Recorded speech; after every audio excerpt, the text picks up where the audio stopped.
Exit Realty, and so one of the things that I would do was recruiting and sponsoring agents into the business kind of thing. So you're kind of like a headhunter, you know. The waiter at the restaurant that has a good personality, you know, you try to snag him over there. Hey, why don't you get your real estate license, you know, because that's kind of how I was brought in. And so I saw so many people coming through that system, and the real estate industry is rather brutal. I mean, they attract people that think that's going to be easy money, and then they set up these training seminars that say, hey, if you do our system and pay us $1,000 a month for coaching, you will be successful, right? And so this whole system is meant to eat its own, and it just blows my mind. And so, you know, I kind of saw how the whole system was set up, and that's why I just kind of went off into my own direction, because anytime the herd is going to the left, you should always go right, and vice versa, right?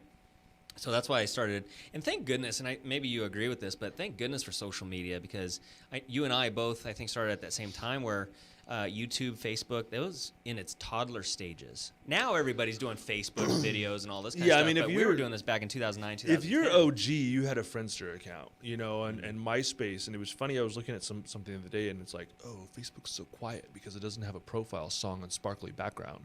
So in 1995 was when we first started messing with AIM, AOL Instant Messenger. And I mean, that's like dial-up modems. Hey mom, get off the phone. Don't answer the phone. I'm chatting some chick from, you know, Kentucky.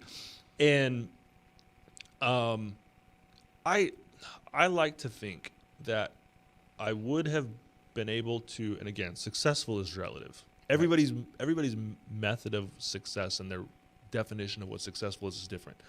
But I would like to think I would have been as successful as I am now. It just would have taken a lot longer without social media. Yeah, because it can amplify the message so much quicker. You know, it's truly amazing. Oh, you're connected to thousands of people. Yep. I mean, there's people that I'm connected to on social media. There's no way without Facebook that I would not have been connected to. It's impossible. It is absolutely impossible. Some of the things, like my business bucket list was fulfilled the first year.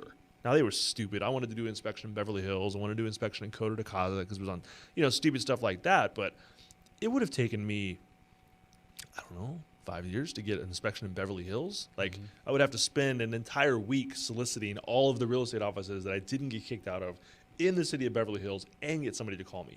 Yeah. Like, that's pretty wild. But it's information as technology has made it easier. Doing email blasts, like doing YouTube, hashtags. I mean, being in business in 2018 is way easier than it was in 1980. It truly is phenomenal, but I think with that opportunity, everybody else is rushing through the same door, right? So how do you stand out? And I think that's where the branding and the personality-based branding specifically kind of comes into play. And that was my kind of philosophy. I totally, absolutely. You have to have a thing. You know, you have to have a thing. You have to have a shtick. If you try to like create a shtick, you're gonna get found out. I don't know if shtick's a politically appropriate word to use, but I'm gonna use it anyway because I don't care. But if you try to be something, you're going to get found out real quick. Yeah. You know, if you try to be this like, oh yeah, bada bada bada bada. When they recently said that Instagram, you're able to follow hashtags. I was on Channel 5, watch Channel 5 every morning. Shout out Channel 5. Call me, let's do lunch, let's do breakfast. But if you're searching by, you can search, and so I follow like hashtag Termite Tuesday, hashtag Termite Thursday, hashtag WDO Wednesdays. These are these things that I do. But if you follow hashtag women that beat men with plastic fly swatters, guess what? All your friends are going to see that too, that you follow women that beat men with plastic fly swatters. So eventually the real you will get found out, which is good and bad. Yeah. You know, you can only keep up fake stuff for so long. Yeah. Which It has is to be good. organic. Oh yeah. It can't be created in a think tank or whatever. It has to come from the soul, you know. Real and authentic Real and for authentic. everything. Yeah. Well, my friend, thank you so much for coming.